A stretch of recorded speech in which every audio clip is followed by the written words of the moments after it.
Eu acabei de fazer uma coisa que o meu lado gaúcha tem pavor. Agora é fim de tarde, eu parei de trabalhar, hora de dar aquela relaxada e ao invés de cevar um mate, eu preparei um chá. A culpa disso é da minha mania de buscar conhecimento. Espera aí que tu vai entender.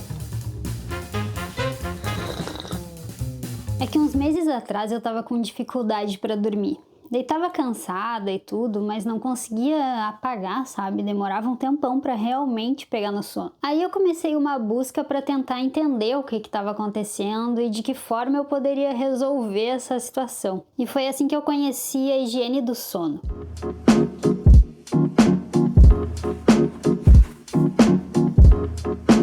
Basicamente, a higiene do sono é um conjunto de práticas para a gente dormir melhor. Ela envolve a formação de alguns hábitos, ajustes ambientais e redução de certos estímulos. Entre eles, o terror de uma gaúcha que adora um mate no fim da tarde.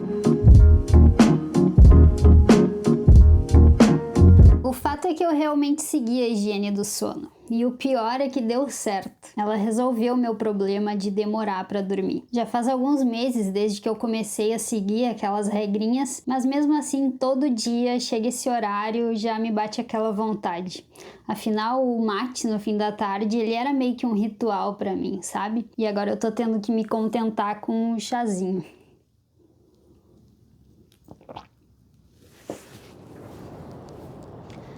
Tá, olha só, eu prometi pra mim mesma que isso aqui ia ser sobre vida real, então eu preciso confessar que tem dias que eu perco esse dilema. Agora já passou das 5 da tarde e eu tô aqui tomando o meu mate nesse pôr do sol maravilhoso, porque tem vezes que ele convida demais e eu não sou forte o suficiente pra negar. Só que o que eu tô percebendo é que quando eu faço isso, ao invés de ficar aqui aproveitando cada gole de chimarrão, eu fico pensando no tempo que eu vou demorar para dormir depois. E aí, se por um lado esse conhecimento me resolveu um problema, por outro ele me gerou um conflito que não existia antes. Isso me fez pensar, será que a ignorância é mesmo uma bênção? Esse tema não é nenhuma novidade, já foi discutido por muita gente. Onde a ignorância é uma bênção, é loucura ser sábio. O Thomas Gray falou isso enquanto observava crianças brincando felizes por não conhecerem os sofrimentos da vida adulta. I know this steak doesn't exist. I know that when I put it in my mouth, the Matrix is telling my brain that it is juicy and delicious. You know what I realize?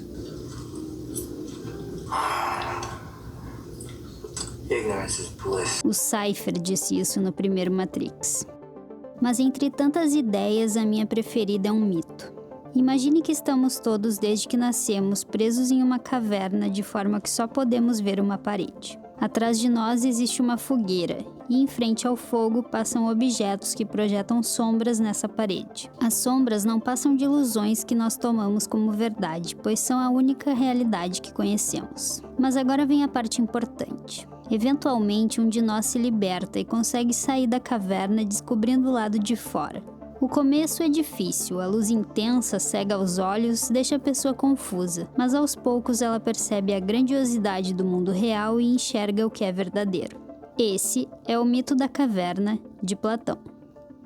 A saída da caverna é a representação da busca pelo conhecimento. E quando Platão descreve o personagem sendo libertado, ele não sai feliz correndo para a luz. Bem pelo contrário, na verdade ele sofre, os olhos ardem e ele até tem vontade de voltar para aquilo que ele conhecia. Trazendo essas dificuldades para a vida real, eu diria que para mim buscar conhecimento envolve 3 tipos de esforços. O primeiro deles é físico e está relacionado com o custo energético mesmo. Aqui eu tô falando de esforço cognitivo. Pensar demanda energia. E tu já deve ter ouvido aquele papo de que o nosso cérebro é meio pão duro por instinto e tá sempre pensando em economizar a nossa energia. O segundo esforço é psicológico. No fim das contas, aprender é revisar as nossas crenças. E algumas vezes isso envolve deixar toda a nossa experiência de lado. Mas sair da zona de segurança das nossas crenças e admitir que a gente pode estar errado não é uma tarefa fácil. Ainda mais vivendo em um mundo onde mudar de opinião muitas vezes é visto como um sinal de incoerência ou até mesmo de fraqueza.